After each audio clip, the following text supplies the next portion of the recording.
if she was only looking at her sales, you would have said, Katie, you are doing amazing. Record-breaking growth month over month over month. It was incredible. Thank God we were looking at the whole picture. We were watching her debt increase. We were watching her expense increase. She came to me and said, I think I need to dissolve this revenue stream. You're listening to Everyone's Talking Money.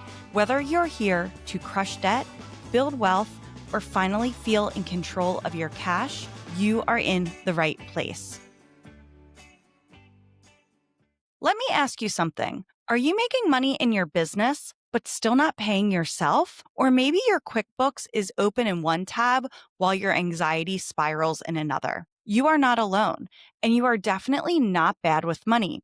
You just need better tools, strategy, and support. Today, I'm joined by Danielle Hayden, co-founder and CEO of Kickstart Accounting and host of the Business by the Books podcast. Danielle has helped thousands of female entrepreneurs go from financial overwhelm to financial clarity. And yes, actually start paying themselves. We're talking about why it's irresponsible to not give yourself a paycheck, what your profit and loss statement really says about your business goals, and the difference between a bookkeeper, a tax accountant, and the strategic money team you actually need. Danielle also dropped some spicy truths about marketing budgets, overpaying for subscriptions, and that whole it's a write-off excuse that too many of us love to lean on. If you want to stop feeling like a hot mess behind the scenes and finally take control of your business finances, this episode is your step one. Danielle, you say that numbers tell a story, and too many business owners, though, are ignoring the plot.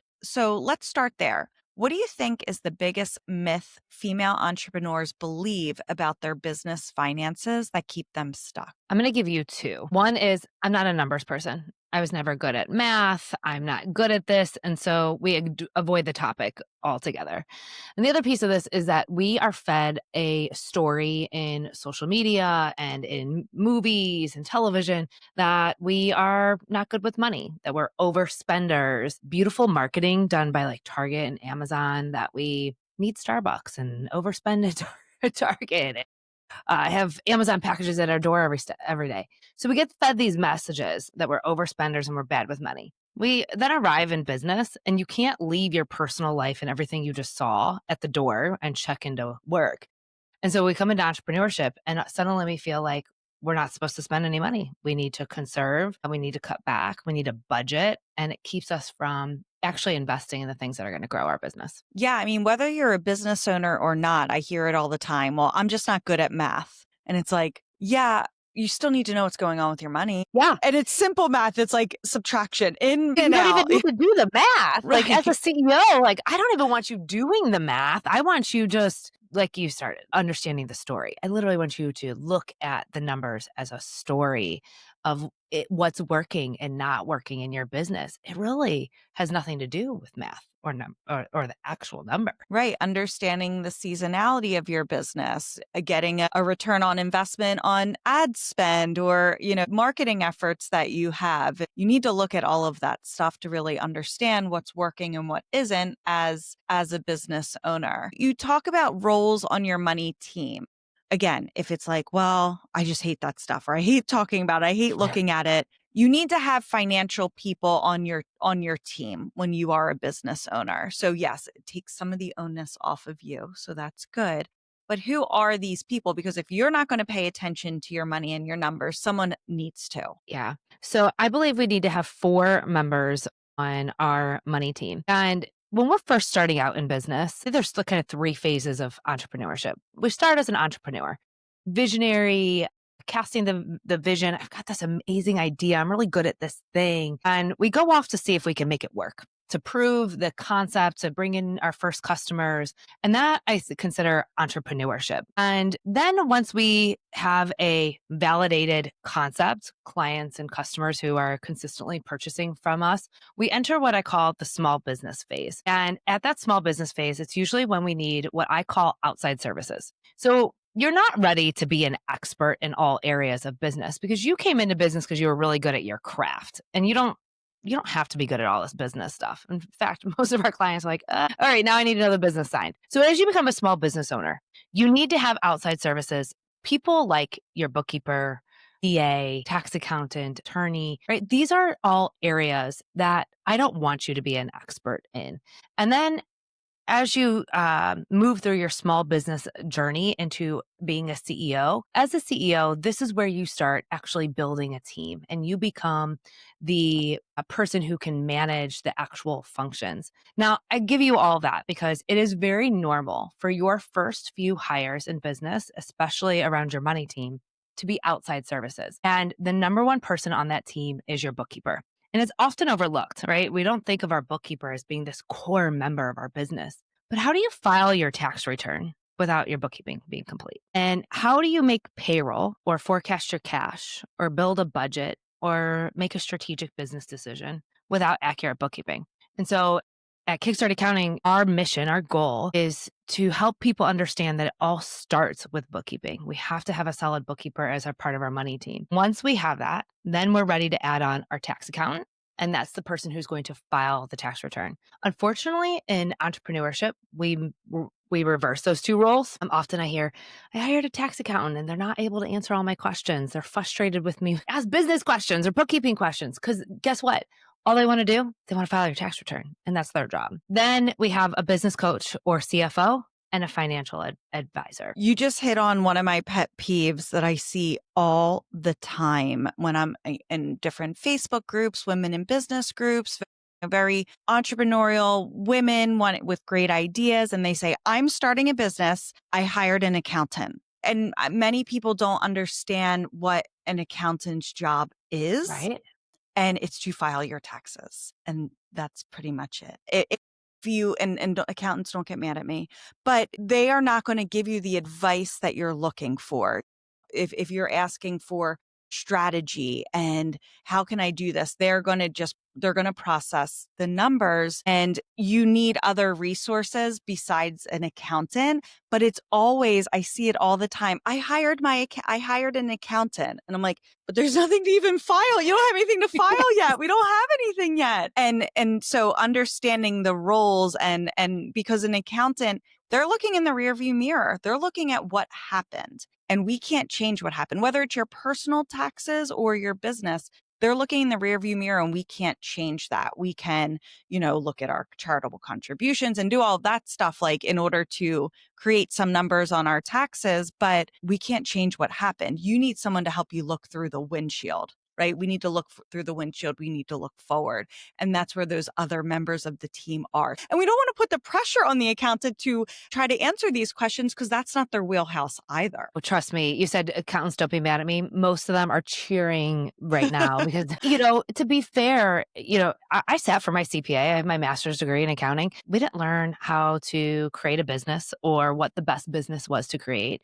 We learned how to prepare a tax return. And what I learned and what I preach at Kickstart is because of my experience as a chief financial officer and working as a CFO. So your tax accountant, they only want to help you with those decisions. And I love that you said the rearview mirror. And I want to clarify, your tax accountant, they're going in the distant rearview mirror. Like they're looking at the last year. And your bookkeeper, although they're still looking in the rearview mirror, they keep track of what just happened, but it's every single month. So it's short-sighted, and it's putting all the pieces of the puzzle together so that you as a business owner, you have all those pieces of what's working and what's not working real time throughout the whole year.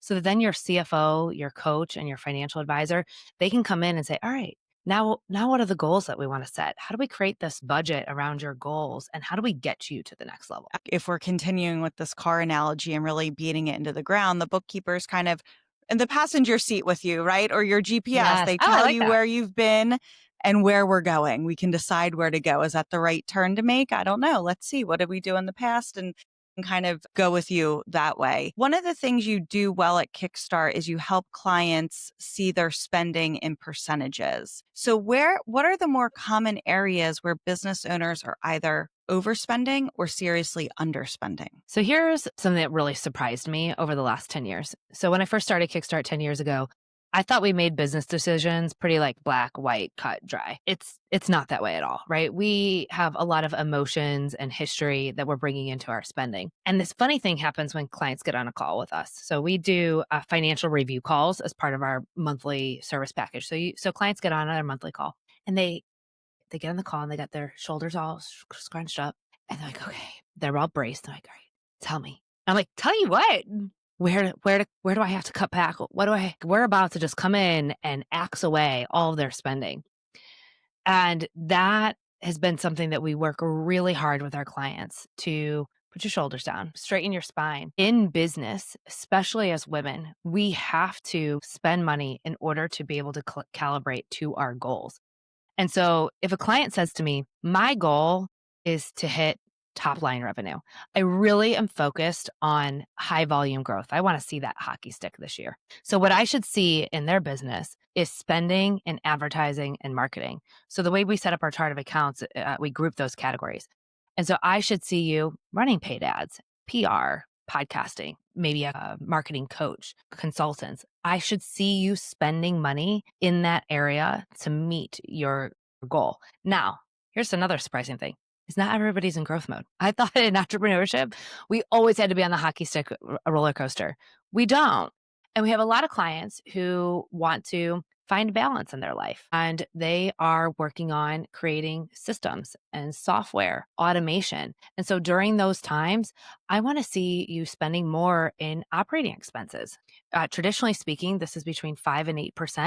Well, maybe for somebody who's really focused on balance, it's closer to 8 to 10% in operating expenses because I want to see you choosing to invest in that area. I had a client recently who she she really wanted to grow her business through her services. And she decided that she was no longer going to trade her time for money. And so she was building a system that she can create an agency. And in order to be able to do that, we have to hire a team. We have to hire a team of people. And so we created a budget for how long it would take to get each team member trained, up to speed, and then create the marketing plan to get them booked out. And this is very strategic in the way that we do that. So your payroll, sometimes it might be only 30% of your sales going to payroll. But as you build a team and you add on additional layers, we're spending closer to 50% of our sales in payroll. And that's a good thing because we want to be giving back to our communities and we want to be building our teams. So you should be able to look at someone's expense, a business's expenses, and without even speaking to them and know what their focus is. If you show me your P&L, well, I should be able to tell you Should. what your goal is. However, you might tell me your goal is one thing, and if you hand me your P&L, I can say, here's where you're spending, right? This is what appears to be your goal. You've said that it's irresponsible to not pay yourself as a business owner.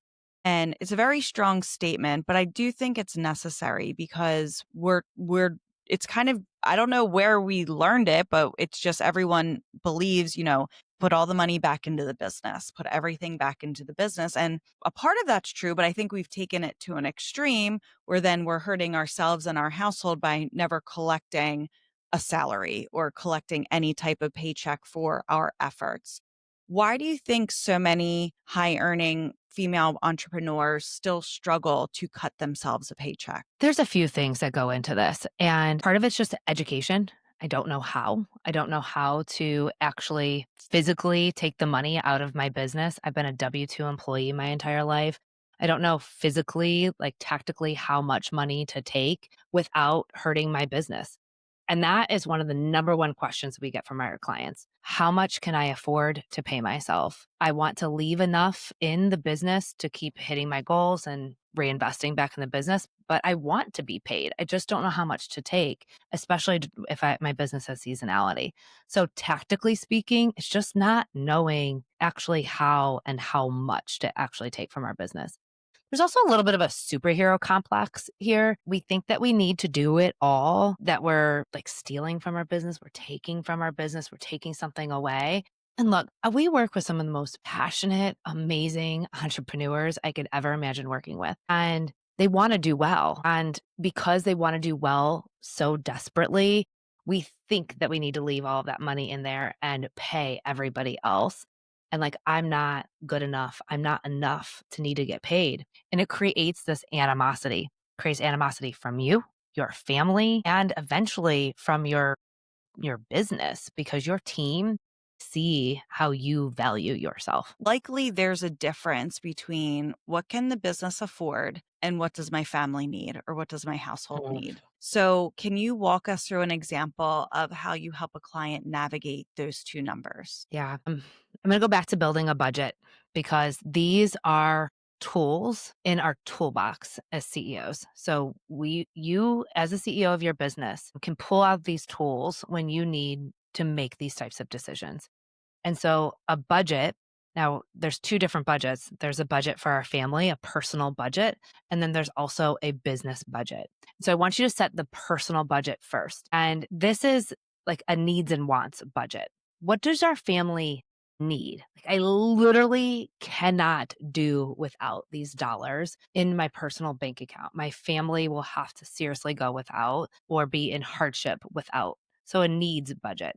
And then a want budget, the nice to have. I would like to have, I would like to be able to go on 3 vacations per year, the nice to have, the wants. And then I want you to do the same thing with your business. And in business, as a CFO, we used to call that the high and the low budget. And so I'm taking what my family needs and I'm inserting that into the budget. And I'm going to have the low version and I'm going to have the high version. By inserting it into the budget, this allows you to create what I call your break even goal.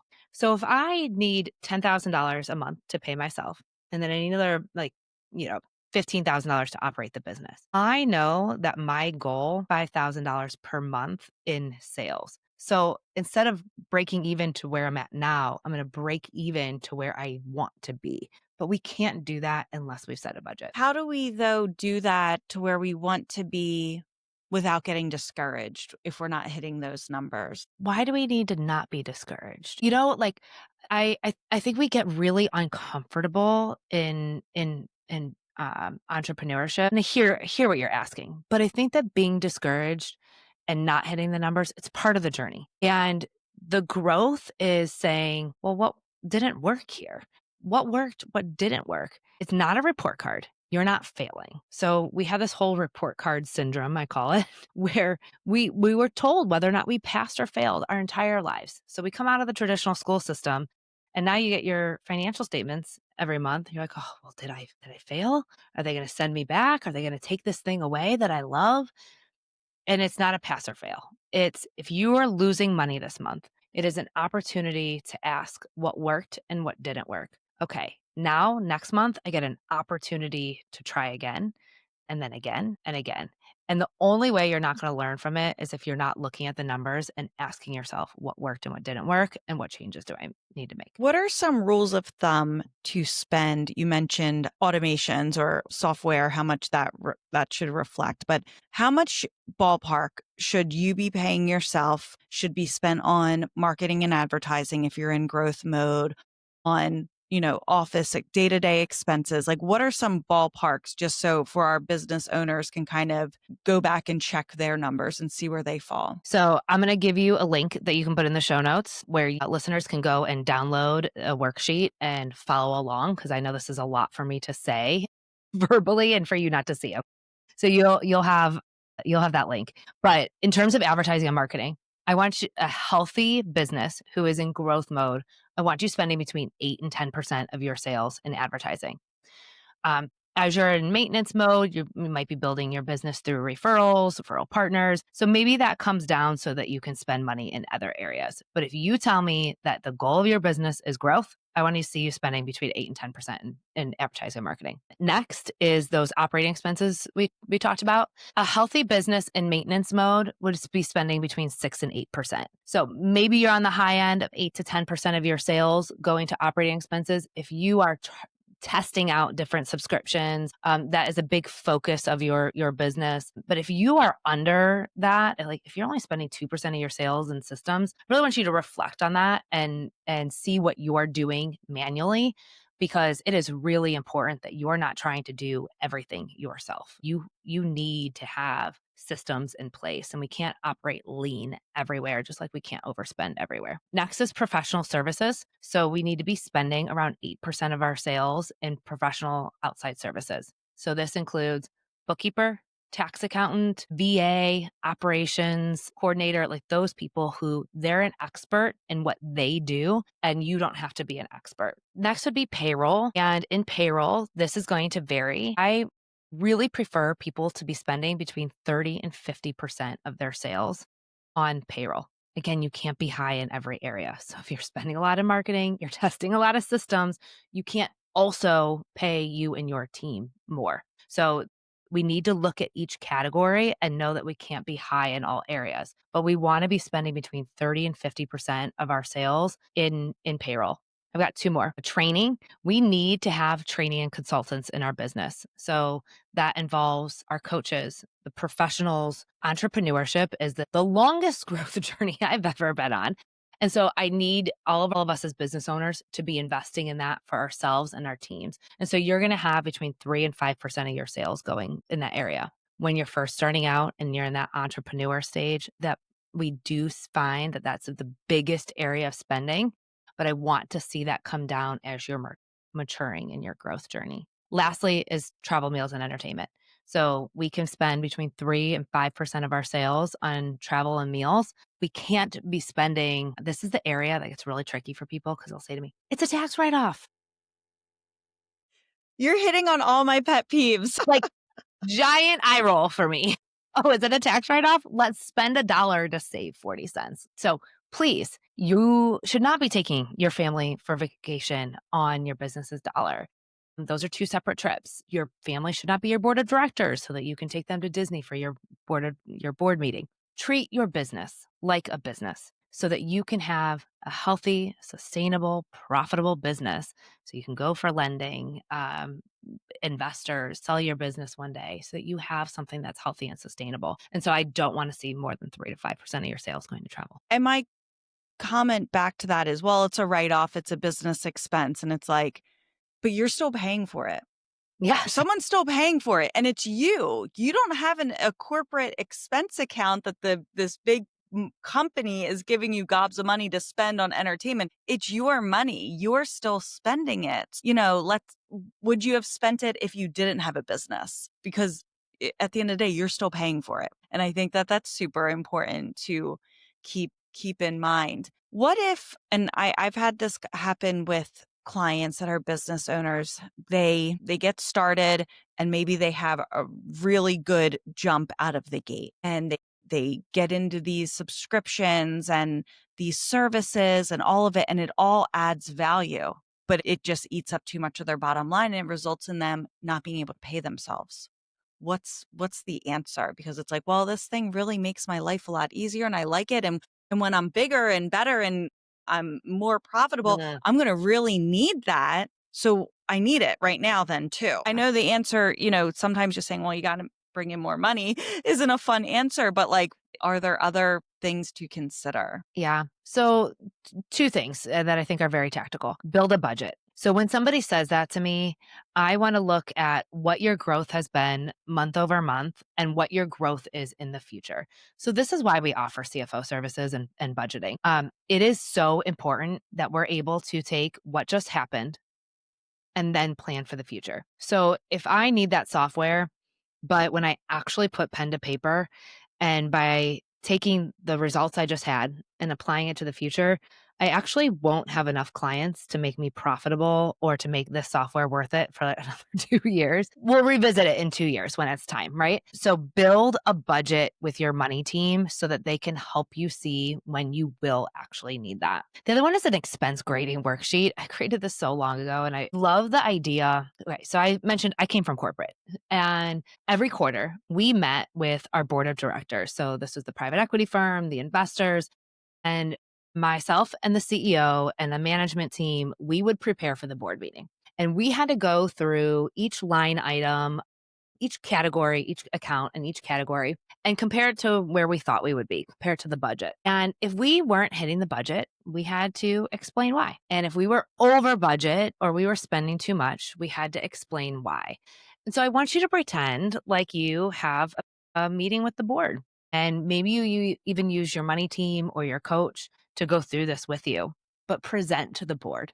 Like, would a PE firm, would the investor of your business. Like take your emotion out of it and present why you should have that software. And if you can't make that presentation and you can't make that case, then let's cut it and let's revisit. On your podcast, Business by the Books, you dive into how financial analysis supports decision making. So, what's the difference between having someone who simply categorizes your expenses versus having someone who helps you actually interpret the numbers? Yeah, great question. Bookkeeping at its most fundamental state is just the act of categorizing transactions within in your accounting system. And I think that's why we say, well, my Aunt Sally is doing it. The neighbor down the street, she's got it. And what I question or what I want to propose to you is that maybe there's a better way. And so when I created Kickstart 10 years ago, specifically created the entire framework in which we work. So we use a very specialized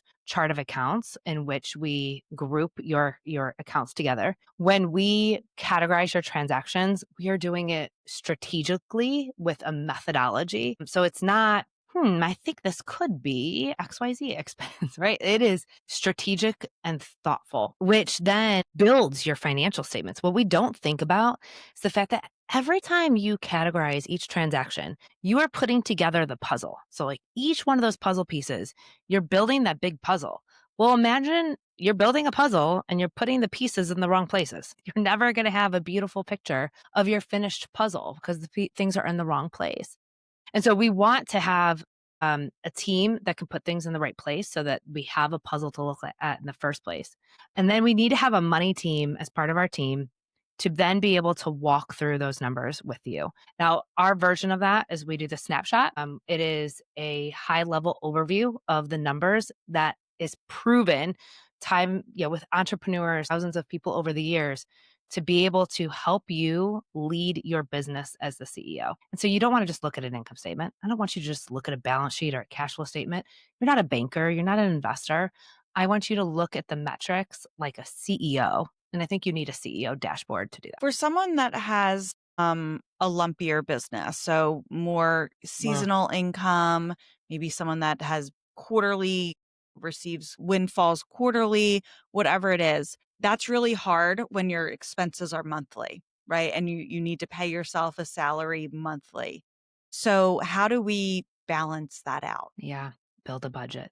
I know I sound I know I'm answering that with a lot today, but the best way that we can manage cash is to look to the future. So we're going to use the bookkeeping, what just happened.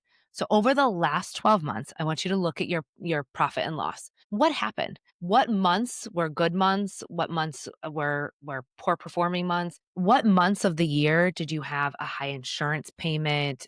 Maybe an annual subscription, whatever it might be, right? We're looking at the past 12 months to look for the trends. Now we can use that information to ask, do I anticipate that to happen again this year? A lot of the businesses that we work with, they do have seasons that replicate year over year. Summer is a very rough time for a lot of businesses, as well as that January, February timeframe. And so as we hit those seasons, how can we budget and save our cash to know that we're going to hit them? How do we save the cash to make sure that we are hitting them with ease and we're not putting any large subscription payments in the middle of a dry season? The client who I talked to last month, every summer, we know it's a difficult time. And she signed up for a new subscription. It's like $6,000 that's going to come out in July. Like, well, no, let's wait until September. But that's the different ways that we can start to manage that is by looking and planning for the future. Well, just even something as simple as that shows the value of just having other sets of eyes on your money, right? Like that that I'm sure didn't even occur to her to say like, well, let's just wait till I'm a little bit more flush with cash each year to start this, because if summer's leaner but she's looking at the subscription going, this is great, I need it, it's going to make it such a change in my business, wonderful.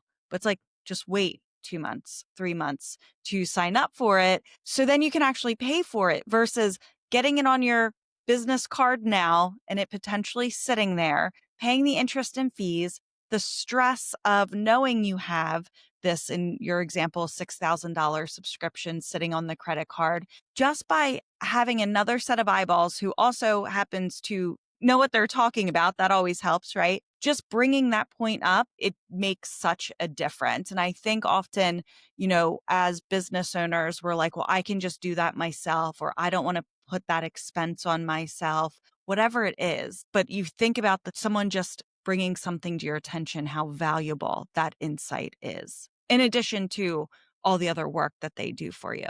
Entrepreneurship is lonely. I think it's probably the most isolating thing that we can embark on, and our clients often say, "Thank you for just celebrating this moment with me." I finally hit my first $10,000 month, and, you know, client's just like, I can't call my mom and tell her that. She doesn't really get it. My best friend doesn't understand what that means."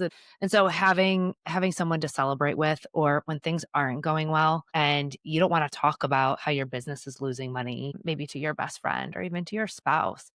So I just believe in having a money team that can sit in those moments with you and help explain it, and then sit in the discomfort or the celebration with you. Well, that's funny because it's like the show's called Everyone's Talking Money. We don't talk about money. We have to get Yeah. rid of that taboo. So it's like, I'll tell my best friend I had a $10,000 month, and like, they don't know if that's good. And once you say that's really good, like I had a Yeah. great month, but it's like, well, now I don't want them thinking certain things about me. I don't want them to, we bring all of that shame and the ickiness Mm. about money, and we just put it on our business as well. And that inhibits us from celebrating our wins and acknowledging, hey, we hit a goal or we did a good month. Cause it's like, we had a good month because it's like, well, I don't want them knowing my money stuff too. Yeah, and they don't know the expense side of things. So, like, awesome, you had a Right. great month. I had a client who she's like, I did share it with my friend, and she was like, "Perfect. So you're buying our steak dinner this weekend?" She's like, "No, no, like, Yes. I'm not profitable." It might have cost me $8,000 to make that 10,000, but I made the 10,000. Yeah. I think that's super important too. For whoever is the recipient of your celebration or that information, is that it costs a lot of money to make that money too. So yeah, you do have to, I guess, proceed with caution when you're sharing it, but you could also leave it as like, my business did something really awesome this month and I'm proud of myself, and leave it kind of open ended like that, right? Because you don't want to be stuck having to pay for the steak dinner. That's right. One of the biggest mindset blocks, and I'm guilty of it myself, is spending on like marketing and advertising. It can get expensive very quickly, but conversely, no one knows about you if you don't market and advertise yourself. Yes. So, how do you help women push past this fear of spending to grow, especially when cash flow is tight for them? So we can spend by and track the return of an investment. So if we are going to make an investment in advertising and marketing, branding, paid ads, as we invest in those areas, we're watching the return of investment over time. And that can be done very simply in your P&L by watching where those dollars are being spent, and then where those clients are coming in from. It's when we are spending and not looking at the numbers. It's when we're spending and we don't understand where our clients are coming from and if we're actually seeing a return. I had a client recently who she just didn't want to break up with her marketing agency. She had been working with them for a long time. The ads weren't working. They were no longer speaking to her ideal client and her audience in the way that she wanted them to. But she had had a really long relationship with them. And so we had to put aside the feelings and friendship versus business and what's working and what's not working. And we had tracked that for several months before making that important decision, and terminating that relationship and changing to a new firm. So I get it. You're not the only one when that's happening. And set a budget, right? Like, how much money can your business afford to invest in that area, and then watch those dollars. What are some of the most game changing decisions your clients have been able to make with the financial clarity you and your team have been able to give them? I would say every decision that they're making in their business, it's endless. I'll tell you about a client of mine, Katie. She was adding a second revenue stream onto her business. So she had a pretty consistent revenue stream selling her initial services. And she decided to add on a set of services that was a build on. However, in doing that, she needed to hire some contractors who would help her actually deliver the service. She launched it around November. Each month, we sent her financial snapshot. So that includes the income statement, the balance sheet, and the cash flow statement. And every month she got on her financial review call and we reviewed the numbers with her. And if she was only looking at her sales, you would have said, Katie, you are doing amazing. Record breaking growth month over month over month. It was incredible. Thank God we were looking at the whole picture. Thank God we were looking at the expenses every single month. We were watching her debt increase. We were watching her expense increase. And what was happening is that the contractors had understated the estimates of work to complete the actual projects. And so they were billing her higher dollar amounts. In August of that year, she came to me and said, I think I need to dissolve this revenue stream. And it was hard because even as her money team, I'm like, but this is so exciting. This growth is incredible. I'm like, let's build the team. Let's refine the contractors. We can do this easier. We can get this streamlined. But she knew what her family needed from her budget. And she was no longer able to pay herself what she needed. Her family could have been in dire straits.